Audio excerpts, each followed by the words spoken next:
Você já deve ter se deparado, já deve ter conversado com alguém que gagueja, não é?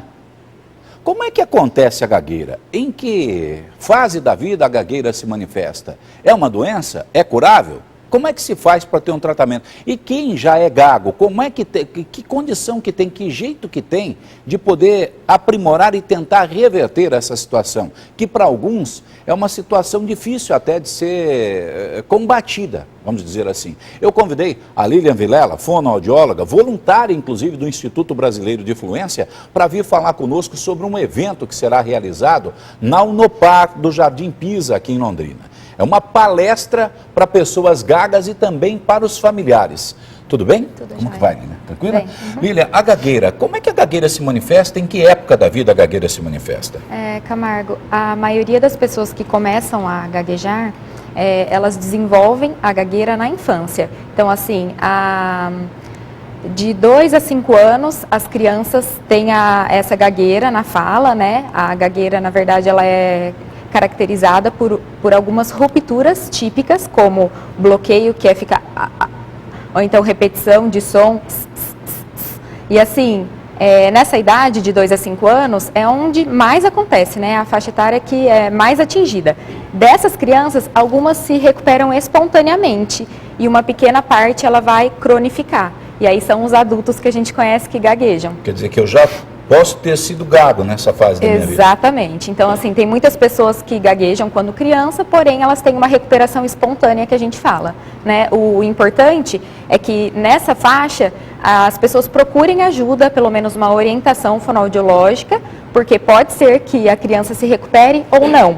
E aí o que a gente pede é assim, se for o seu filho, você vai esperar? Né? Então, o mais legal é que assim, coloque em terapia, em contato com uma fono para receber as orientações e, se possível, então essa gagueira vai, como que a gente fala, vai ocorrer uma remissão, né? Uma recuperação. E como é que acontece por conta de algum distúrbio, por conta de problemas neurológicos? A gagueira desenvolvimental, que é essa que começa na infância, ela tem fatores assim neurobiológicos. Então, é o funcionamento do cérebro que não acontece como na nossa fala, que é uma fala fluente, né? Então, assim, são, na verdade, circuitos neurológicos que funcionam de uma maneira diferente quando a pessoa está falando, né? E esse Instituto de Fluência, como é que surgiu? Que jeito que é? Qual é o foco do Instituto? O Instituto Brasileiro de Fluência, que é o IBF, a sede fica em São Paulo e eles trabalham diretamente com os grupos, né, como tem o meu aqui em Londrina, que é voluntário, são todas fonoaudiólogas voluntárias e tem em algumas regiões do Brasil.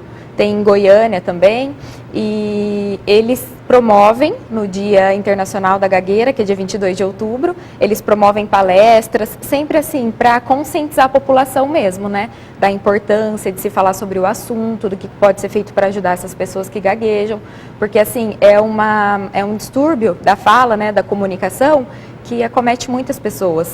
O gago, quando ele é interpelado, por exemplo, você dá uma dura numa pessoa que seja gaga, que você fale alguma coisa com a pessoa que seja gaga, aí é que ela tropeça de verdade, não é? Assim, isso não é uma regra, tá? Assim, até muitas pessoas pensam que a gagueira é consequência de pessoas que são ansiosas, que são muito nervosas, e isso não é verdade.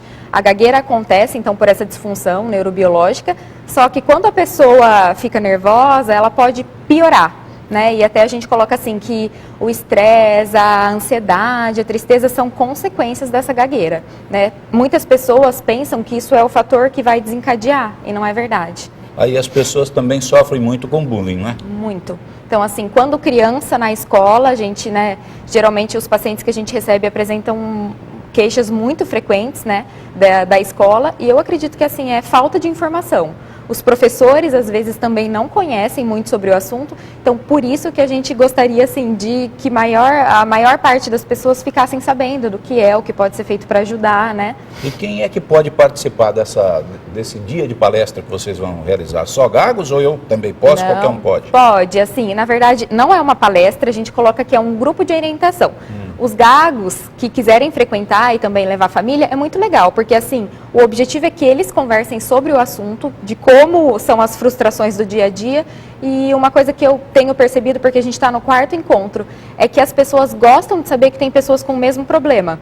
Então, assim, isso fica muito mais fácil de ser levado no dia a dia, entendeu? Eles trocam informações a respeito dos problemas, das ansiedades e tudo isso. Tem criança que vai, tem adulto, e aí é legal uma criança, por exemplo, ver um adulto bem-sucedido, que conseguiu enfrentar isso na vida e, assim, se deu bem, né? Assim como tem aquelas pessoas que, assim, servem como parâmetro, né, como comparação, então acho que é muito rico. A gagueira só acontece por disfunção neurológica ou tem algum outro fator também?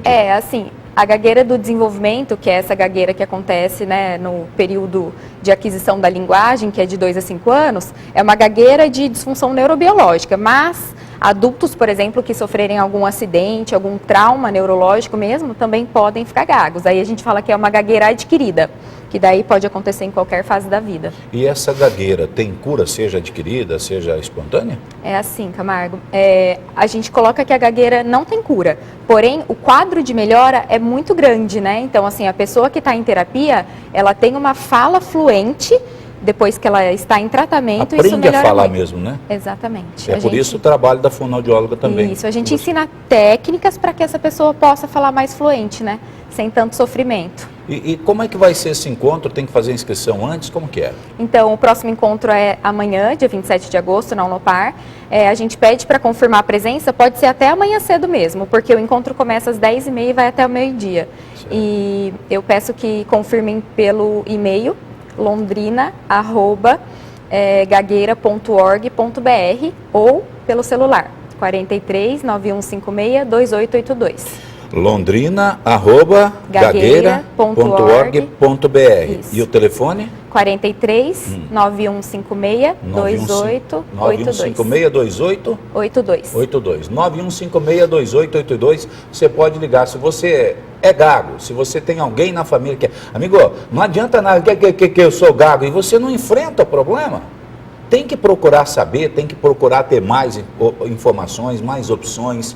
Aquele sarro que tiram de você, aquela brincadeira que chamam, o apelido que te colocam de gaguinho, de qualquer outra coisa assim, você precisa enfrentar isso, você precisa ver que é uma realidade da sua vida. Como que essa realidade pode ser transposta? Tem ajuda? Tem pessoas interessadas em ajudar você? Amanhã é o seu dia. Amanhã, a partir das 10 horas, na Unopar do Pisa. E se de repente a pessoa não fizer a inscrição, ela pode ir direto lá? Pode sim. É a partir das 10h30. 10h30 da manhã. Não tem problema, pode comparecer sim. Importante é ir até lá. Exatamente. E saber mais, né? Camargo, mas eu tenho vergonha, eu já sou gago, eu vou lá falar que eu sou gago e não sei o que, aí que vai... Não, amigo, você vai ter orientações, informações visando ajudar você, tentando ajudar você. londrina@gagueira.org.br ou 91562882, aí você vai ter condições de participar. Além de você, quantos outros profissionais estarão lá para dar essas orientações? Só eu aqui em Londrina que trabalho pelo IBF, né, como voluntária. Então, isso. E aí as pessoas que participam, elas se colocam assim à disposição para discutir e tal, mas as orientações mesmo. Você é que vai. Então a palestra é por sua conta. Isso. Ótimo. Então amanhã, se você tiver possibilidade, se você é gago ou conhece alguém, tem algum familiar que é, londrina@gagueira.org.br 91562882. Quero crer que nesse londrina@gagueira.org.br tem lá informações também a respeito de outras coisas, de outros eventos. Sim. Inclusive, quem quiser acessar o site do Instituto Brasileiro, que é o IBF, também tem muitas orientações, muitas dicas de serviço e algumas coisas científicas também sobre a gagueira. E aí no IBF, só colocar no Google lá, IBF já sabe o que é, né? Instituto Brasileiro de Fluência, está à sua disposição. Muito obrigado pela sua participação, Camargo. Lília. Um serviço muito bacana, um serviço importante que será prestado a você, principalmente que tem algum problema de fala. Se você sofre com a gagueira, 10h30 da manhã, na Unopar do Pisa, você vai ter a oportunidade de participar deste encontro e vai ter a oportunidade também de falar com outras pessoas que sofrem do mesmo problema que você, de como que se faz para poder transpor. Amigo, tem pessoas gagas que conseguem galgar, que conseguem alcançar cargos importantes na sua vida profissional. Não pense que a gagueira vai ser um limitador, que a gagueira vai ser um ambiente de reclusão para você. Não, você pode enfrentar esse problema. E se enfrentar, você vai ter condições. Alerta para os pais. Se o seu filho nessa idade de 2 a 5 anos começar a kkkk ou fazer começar a gaguejar, já procure orientações. Londrina@gagueira.org.br 9156-2882.